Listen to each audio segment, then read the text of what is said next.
Hello, writers. Today, we're going to be talking about using metaphors and similes in our writing. We are in the revising phase of the writing process. And I'd like you to take a moment to think about, what does revising mean to you? Revising means going back into our work and looking at our word choice and our organization and our sentences that we've chosen, and thinking about ways to improve our writing, to make it better, to change things so that our work is as descriptive as it can be, as strong as it can be, and so that our readers, as they read our work, get exactly the image in their head that we want them to have. So today we're going to be using metaphors and similes to make my writing more descriptive and interesting. And we'll be doing that by writing metaphors and similes that bring out details in my writing. Let's start by making sure we all understand what a metaphor is. A metaphor is used to compare two things that are different in most ways, but are the same in one important way. Very often, a metaphor, people would describe it as a comparison of two things without using the words like or as. For example, Malik is a wizard with computers. He's not really a wizard, but he seems like he's a wizard. He seems magical. Or Amelia's room is a pigsty.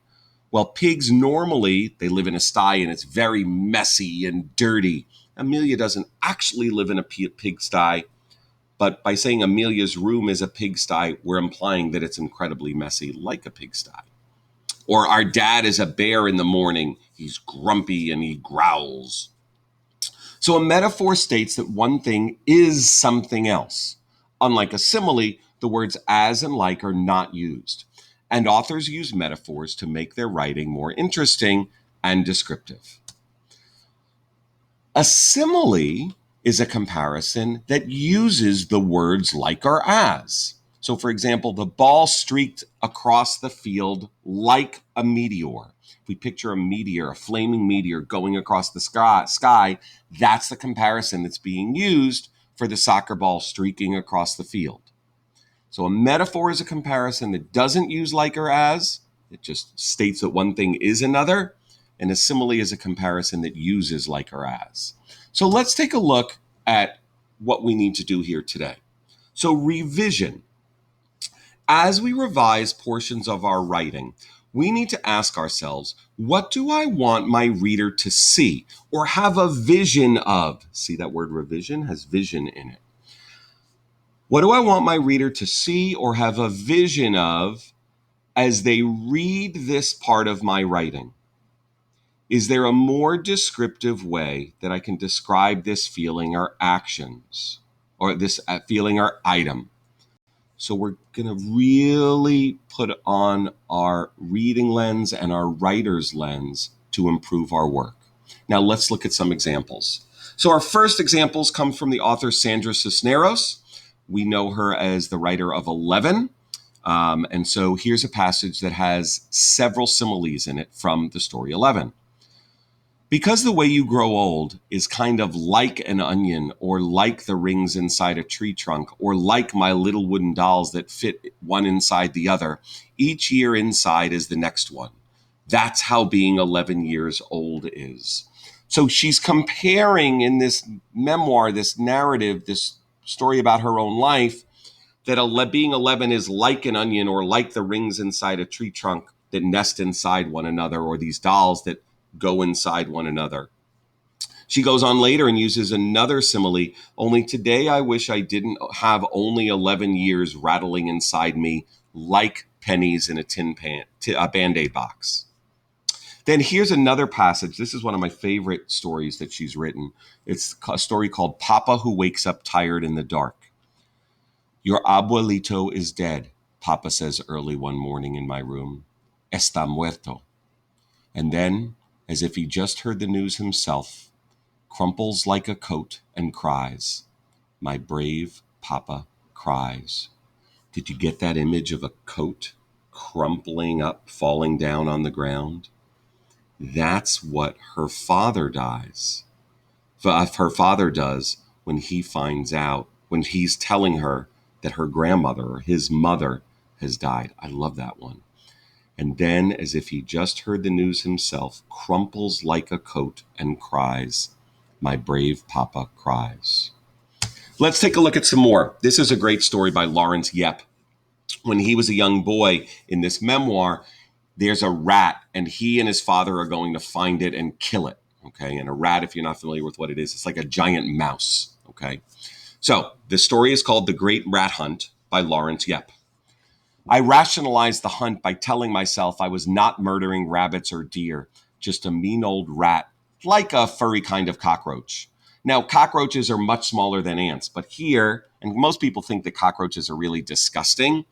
They kind of look like big beetles if you've never seen one. Here, he's comparing the rat to a furry kind of cockroach, which lots of people go around and kill. Here's another one. This is his father talking to a young Lawrence. "You have to be tough in this world, boy. There are going to be some times when nobody's around to help, like when I first came to America." So he's trying to get his young Lawrence to be tough, like when his father first came to America. And then here's a simile. I like this one. "Father had counted on me to help him, and yet I had run, leaving him to the ravages of that monster." Well, the rat's not really a monster, and ravages mean like horribleness and attacking and drooling and all this kind of stuff. But he's saying the rat is a monster. And it's not really a monster. It's just a big furry mouse. So a couple more. These come from stories by Ralph Fletcher when he was young. The text is called Marshfield Dreams. This first passage comes from a chapter called Friends, Age 10. And picture what's in your head as I read this. What's the picture you get?